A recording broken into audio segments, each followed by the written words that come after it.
Lucky girl syndrome sounds really nice, but in reality, I would argue that it's just another mainstream wellness trend, which can be a little controversial since it's a very big mainstream wellness trend, kind of even going into 2026. It was really big last year, but I think it's really following over into this new year.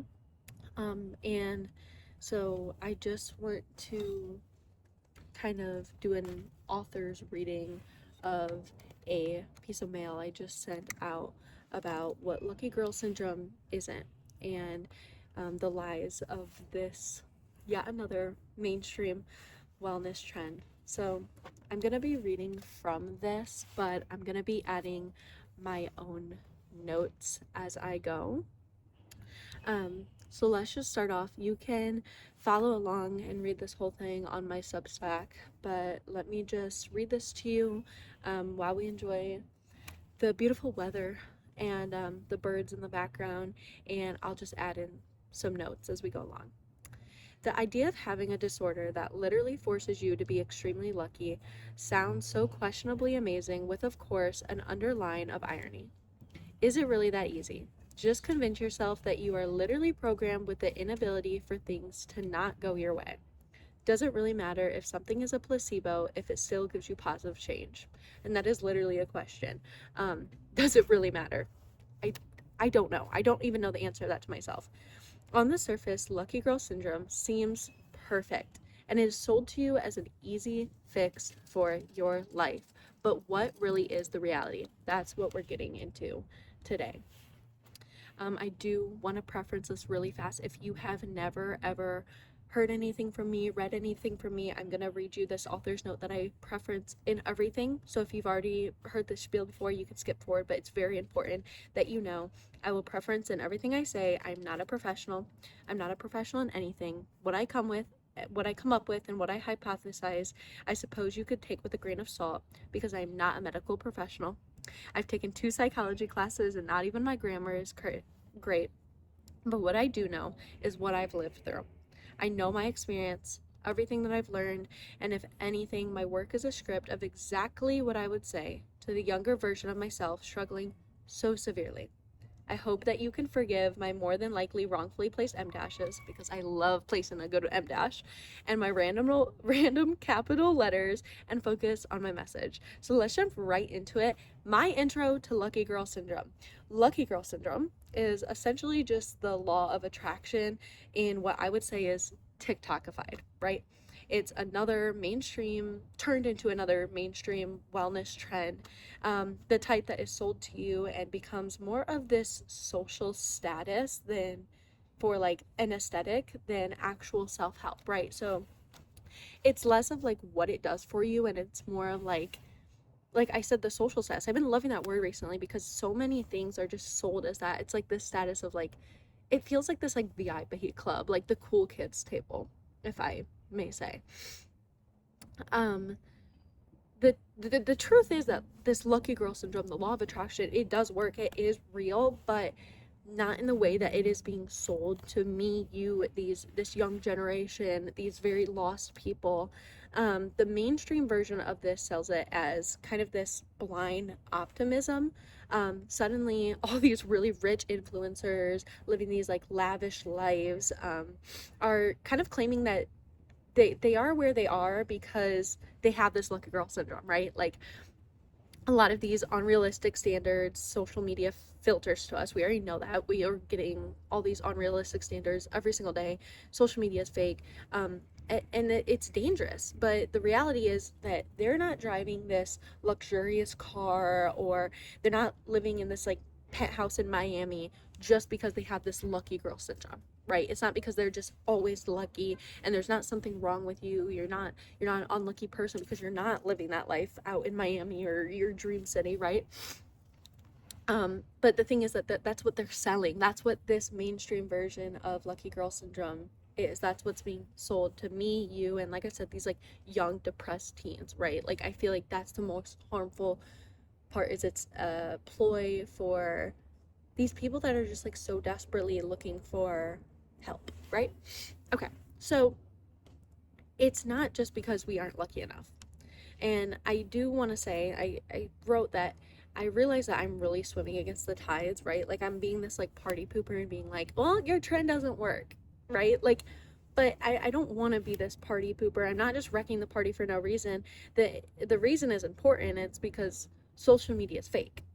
A lot of these wellness tips and wellness like skills and practices are rooted in a lot of truth and frankly a lot of culture. But what I've realized with these mainstream TikTokified versions is it gets stripped of that. It gets stripped of the truth, the culture. We see that with yoga, right? Like yoga is now, even like Pilates, it's now this like mainstream thing, this, like I said, this social status, and it strips away the culture and the reality and the real power behind it, and it loses the results. So the best way to describe this is we have lost the plot.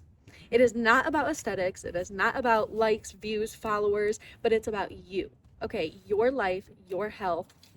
And I'm gonna show you like how lucky girl syndrome can work. I'm just like gonna show you the part that you're not shown because there's an extra step to it, right? So ignore all the noise for a second, okay, and swim against the tide with me and just listen to what I have to say. Give me this opportunity, okay? And I want to start with the missing part. In the theory of lucky girl syndrome, it's great, right? It's perfect because we don't see the world as it is, but as we are. Okay, the version of lucky girl syndrome that we are sold is simply just the assumption that the universe is on your side, therefore you attract love or luck. Love, that was very February of me. You attract this luck, right? Or love, or whatever, you attract this dream life.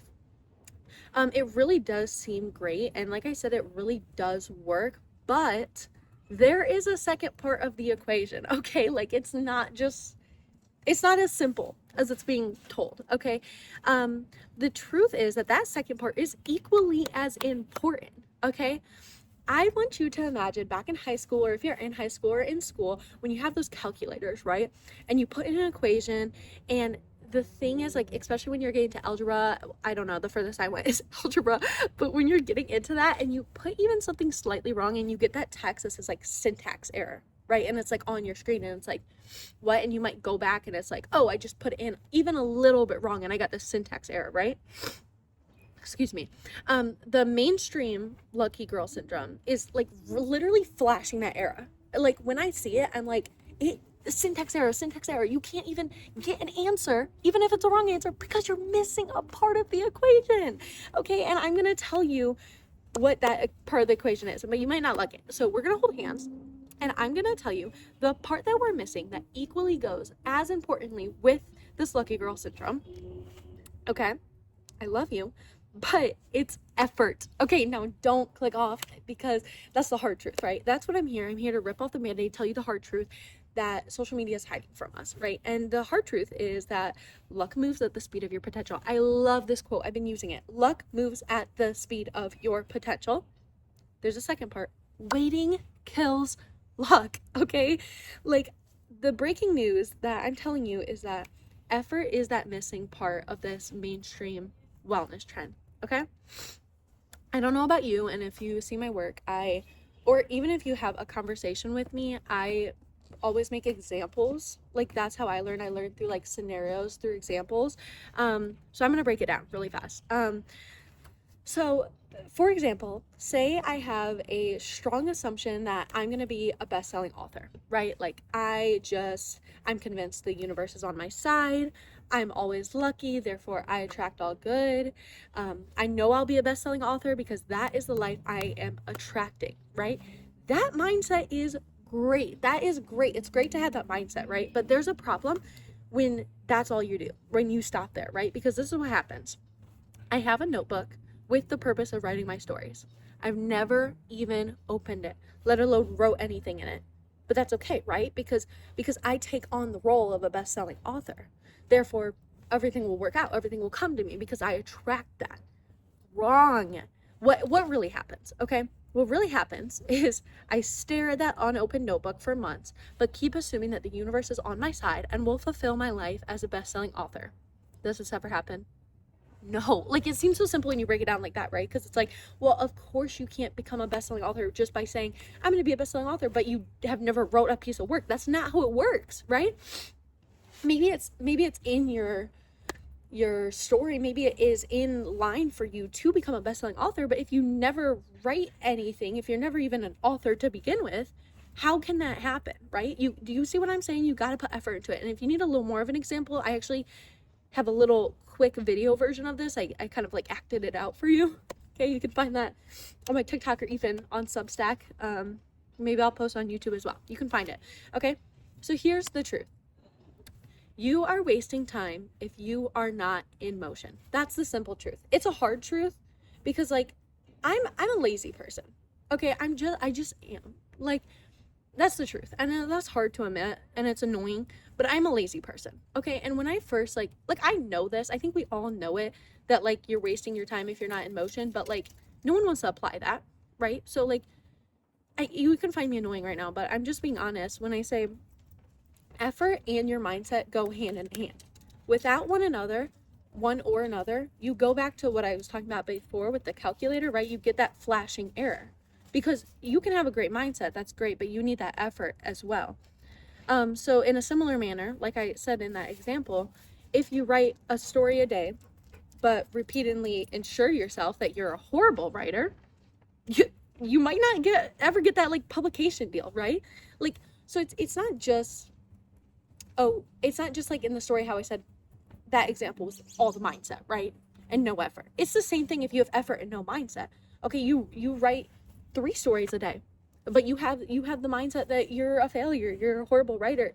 Chances are, you see what I'm saying? Like it's not just one, it's not just the other. They both go hand in hand completely equally.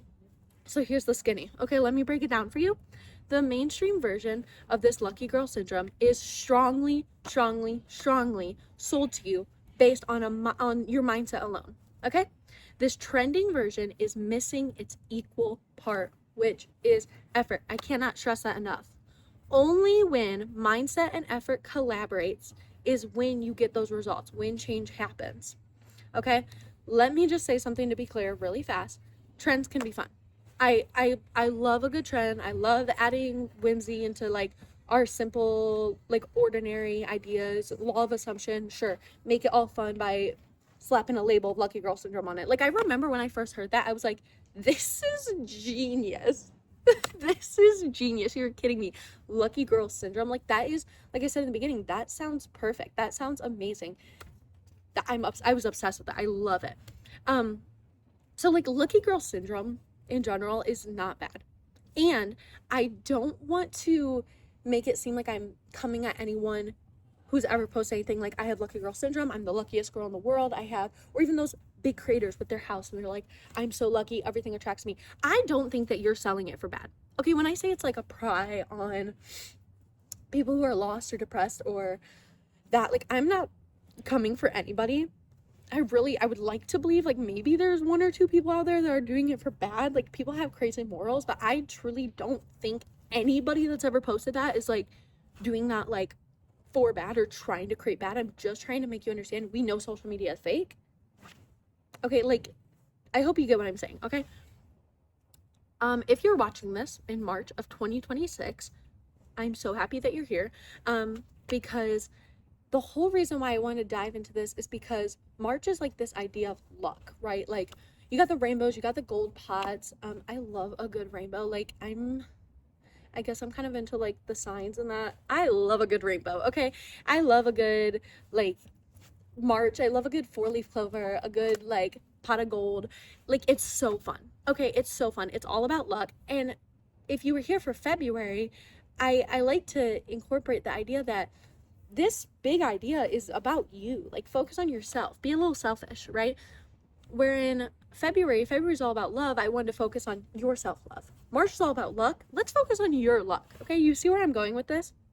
So in order to do this, because I truly believe that you can achieve all of the luck to yourself this month, every week of March I will post a article like the one I'm reading off of right now, breaking down this idea of lucky girl syndrome. Okay, so before I got into like all that fun stuff, I just needed to be a party pooper for a little bit and make sure you realize what lucky girl syndrome isn't, what the mainstream version of it isn't.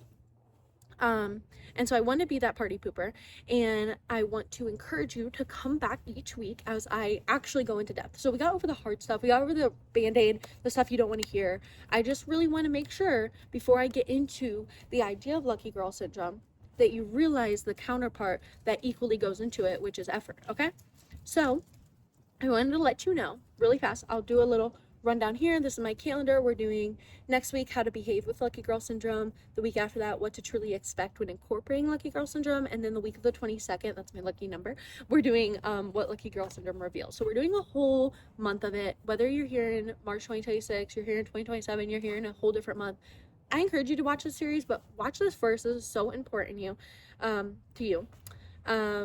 Yeah, and I will be all over the place. I'll be all over the place. I am all over the place. You can find me here on YouTube, which I'm guessing you're watching it on. It could be on Substack too. You can find me on YouTube, Substack, TikTok, anywhere. I will put that all in the description of every single thing I post. And I love you so much. I love you. I don't know who you are, but I love you. And I think there's a reason why you watched this and you clicked on this. And this is going to be a great day. This is going to be a great month. May luck be with you and may effort be with you. So bye.